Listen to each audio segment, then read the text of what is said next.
ঘরে ঘরে বিদ্যুৎ থাকার কারণে এই রং বেরঙের পাখা একেবারে গ্রাম থেকে বিলুপ্তির পথে। আজকে আমি আপনাদের দেখাবো কিভাবে এই রঙিন পাখা তৈরি করা হয়। এই কঞ্চিগুলো ব্যবহার করেছেন কি জন্য? এই পাতা চ্যাপটা করার জন্য, বাতাসের জন্য। তো গাছে তো থাকে দলা, হ্যাঁ, মোট থাকে। এ বাড়ি এই নিয়ে মনে করেন সাইড কাটি, এই চামটি লাগাই আপনার আছে সেটা করি, পাকা বানাতে হয়। মানে ওকে দমন করার জন্য এগুলো ব্যবহার করা হয়।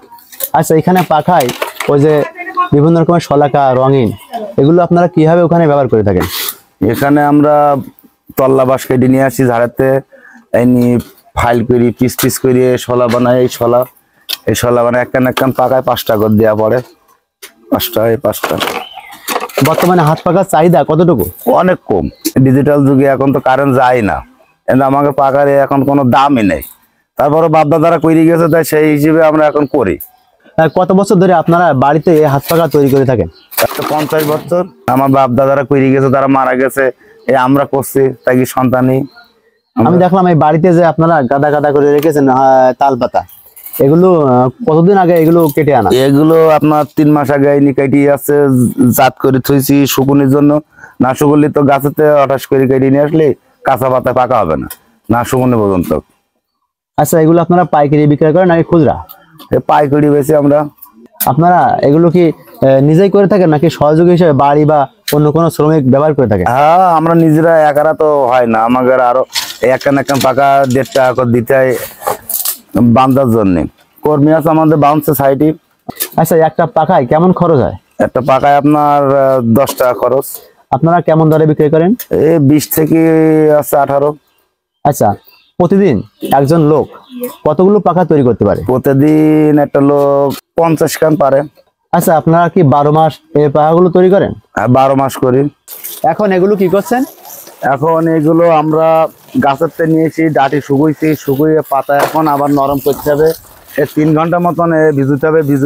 এর পরে পানি ছিটুতে হবে, একাল ছিটুই নরম করতে হবে। নরম করে তারপরে এগুলোকে আবার ছুরি দিতে প্রসেসিং করতে হবে। প্রসেসিং করার পরে তারপর আবার আপনার রোদে দিতে হবে।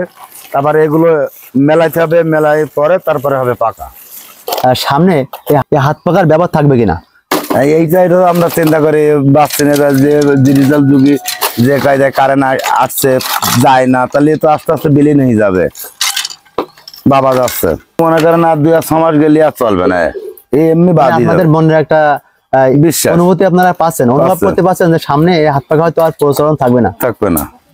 কি কারণ থাকবে না বলবেন?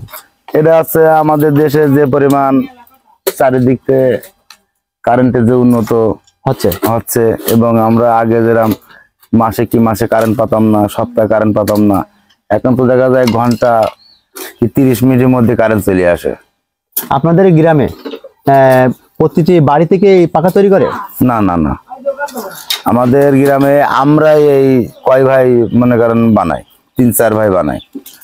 এর আগে 20-25 বার বানাই, তো তারা বাদ দিয়েছে যে মালয়েশিয়া গেছে, কেউ অন্য কাজ বেছে নিয়েছে। এই কাজ করে না কি জন্য তারা? এতে তো মনে করেন আছে আয় যে পরিমাণ করে, খরচ বেশি, দিন হয়ে যেতে কাজ করলে। যেমন মজুরি বেশি, শলার দাম বেশি, বাঁশের দাম বেশি, রঙের দাম বেশি, সুতোর দাম বেশি। আগে সুতো কিনতাম 150 টাকা, এখন সুতো কিনতে 300 টাকা। রং কিনতাম আগে 100 টাকা, রং এখন 300 টাকা। তাহলে এখন ওই আমার কাছে দাম তো দামই আছে, দাম বাড়েনি, কিন্তু জিনিসের দাম বেড়ে গেছে। পরে আপনারা এই পাখার যে চারিপাশ দিয়ে সুন্দর করে গোল করেন, এগুলো কিভাবে করেন? ওই যে বাঁশের খাটির পর থুই গোল দিয়ে এই যে ছুরিতে কাটিতে তারপরে এই যে সুতো আছে, সুতোতে তারপরে এই একটা পাকায় 5টা করে শলা আছে, 5টা করে শলা দিয়ে সাজালে এই সেলাই করতে হয়, হাতে সেলাই করতে হয়। প্রথমে একবার ছাড়ি নেওয়ার পরে ওই যে তার আছে, তার দিয়ে যাতায় রোদিতে বেলায় দিই, যে শুকিয়ে গেলি তারপরে গলিতে গোল দিয়ে তারপরে ওই মনে করেন এবার শলাতে সাজাতে হয়। আমরা তো পাইকারি বেশি, তো মনে করেন 2500, 2000, 2200 আবার একটু দাম বেশি বেড়ে গেলে তখন আবার একটু পাতার দাম বেড়ে গেলে তখন আমরা একটু বেশি ধরি, 2700, 2800 এরকম।